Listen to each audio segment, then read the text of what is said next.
Action!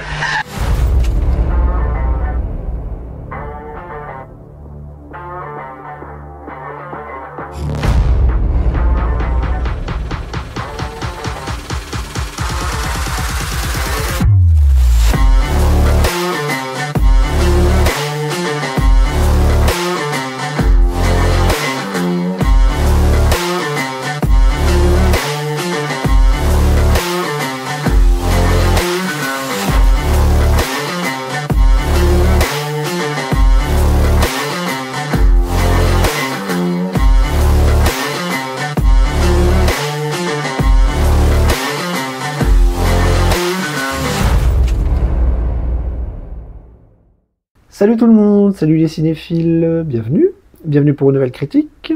Alors aujourd'hui on va parler cinéma, on va parler un petit peu Marvel avec le film Deadpool et Wolverine. C'est parti. Deadpool et Wolverine est un film américain réalisé par Shawn Levy sorti en 2024. Il s'agit du 34e film de l'univers ciné Marvel. Le film met en scène le personnage de Deadpool, interprété par Ryan Reynolds, et celui de Wolverine, incarné par Hugh Jackman, tous deux introduits dans la série des films X-Men. Il se déroule dans la continuité des deux premiers volets de Deadpool et sert de transition entre les deux univers. C'est l'un des plus gros succès du box-office mondial. Shawn Levy est un réalisateur, producteur, scénariste et acteur canadien. Il est le réalisateur de la lucrative trilogie fantastique de La Nuit au musée, mais aussi des comédies familiales 13 à la douzaine, La Panthère rose, Crazy Night et Real Steel. Il est aussi connu pour être le producteur délégué et réalisateur de la grande série Stranger Things. Alors, l'histoire, s'il y a une histoire, donc c'est Wolverine qui se remet de ses blessures lorsqu'il croise le chemin de la grande gueule Deadpool qui a voyagé dans le temps pour le soigner dans l'espoir de devenir ami et de faire équipe pour vaincre un ennemi commun. Vous ne le savez peut-être pas, mais les films et les séries Marvel sont devenus pour moi un véritable calvaire. Un réel supplice, un vrai cauchemar à regarder. Cela fait plusieurs années que l'industrie du cinéma hollywoodien nous inonde d'adaptations en tout genre de cet univers qui frôle aujourd'hui l'overdose la plus totale. Chaque année, nous avons le droit à des projets tout aussi ratés et ennuyeux les uns que les autres. À chaque film, à chaque série, on essaie de trouver une originalité, une identité filmique, un semblant de scénario original, et rien n'y fait. Les résultats sont toujours aussi médiocres et ridicules à mes yeux. Ne connaissant rien à la culture comics et à l'univers Marvel en général en tant que littérature, je me positionne toujours en tant que cinéphile et je dois dire que je souffre de plus en plus. Les films sont laids, mal écrits, mal fagotés et surtout mélangés dans des univers qui perdent les spectateurs à force d'en faire tellement. Et pourtant, il fut un temps où j'aimais ça. Notamment au début des années 2000, quand un certain Sam Raimi nous avait sorti sa formidable trilogie de l'Homme Araignée. En 2002, en 2004 et en 2007.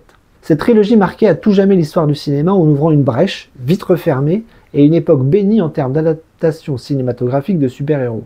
Malheureusement, les succès économiques ont ouvert la voie à des surproductions en tout genre qui ne savent plus quoi inventer aujourd'hui afin de faire du fric et de gaver des spectateurs quasi accros à ces productions indigestes. Deadpool n'échappe donc pas à la règle. Anti-héros évoluant dans l'univers Marvel, le personnage de fiction apparaît pour la première fois en 91.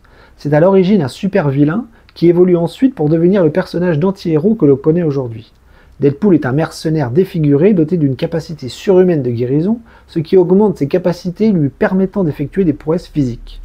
Bavard et plaisantin, notamment en cassant le quatrième mur, personnage parlant à ses lecteurs ou à ses spectateurs, qui crée des effets comiques tout en faisant de lui un personnage aux gags récurrents que le cinéma s'est amusé à adapter en 2016 sous la houlette de Tim Miller.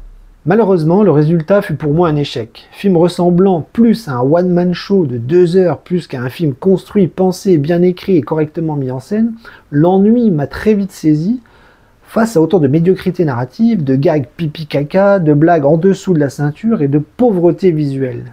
Même constat pour le deuxième volet de David Lake. Qu'attendre donc de ce troisième volet qui essayait de trouver une originalité en y intégrant le vieillissant loup des X-Men, Wolverine incarné par le vieillissant Hugh Jackman? Pas grand chose, car le cahier des charges était clairement le même que les deux premiers volets. Essayer de faire rire avec des gags tous aussi pourris les uns que les autres et des blagues lourdingues toutes les 10 secondes masquant le manque d'écriture d'un scénario intelligent et la mise en scène grand guignolesque d'un Shawn Levy faussement badass. Les signaux lancés par le long métrage de 2 heures tentent plutôt à prouver le cynisme monumental de l'entreprise qui ne sait plus quoi inventer pour être original, faisant ressortir ce que le personnage de Deadpool a de plus détestable. Aucune émotion, aucune empathie, aucune véritable transgression dans ce film qui garde les mêmes ingrédients que les autres films Marvel. Une écriture infantile, des effets spéciaux abominables, une histoire simplette à souhait, des méchants très peu charismatiques, un montage tristoun, des dialogues complètement débiles et j'en passe. Fatigant et faussement subversif, ce dernier volet évoque un clip d'autopromotion qui tourne clairement à vide et l'on s'ennuie profondément tout en se disant qu'une certaine population y trouvera très certainement son compte, ce qui est assez affligeant. Le temps de cerveau disponible des spectateurs est clairement recherché ici et le cynisme économique affiché dans le film reflète assez bien notre triste époque actuelle. Force est de constater qu'une nouvelle fois, le résultat est affligeant pour un projet qui, rappelons-le, aura coûté près de 200 millions de dollars. À méditer. Ma note ne sera donc pas très élevée, elle sera même très basse, j'ai mis un C-, la pire qui soit. Je n'arrive plus à défendre ces films qui coûtent un bras et qui ne fonctionnent plus du tout sur moi. Ça ne me fait pas rire, j'y vois de la bêtise, de la médiocrité, de la laideur et surtout du cynisme symbolisant plutôt notre époque où le cinéma n'arrive plus du tout à divertir correctement. Au contraire, il vide les cerveaux de façon extrêmement dangereuse à mes yeux.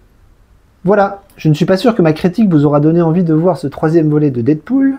Si vous aimez les films Marvel de manière générale, ça vous plaira sûrement, mais si vous aimez les comédies d'action américaines avec un peu de tenue, un peu d'écriture, un peu de finesse et de consistance, c'est raté. Passez votre chemin. Sur ce, je vous laisse là-dessus et je vous dis à très bientôt pour une nouvelle critique. Alors un film, une série, nous verrons. En attendant, je vous dis à très bientôt sur la chaîne et coupez.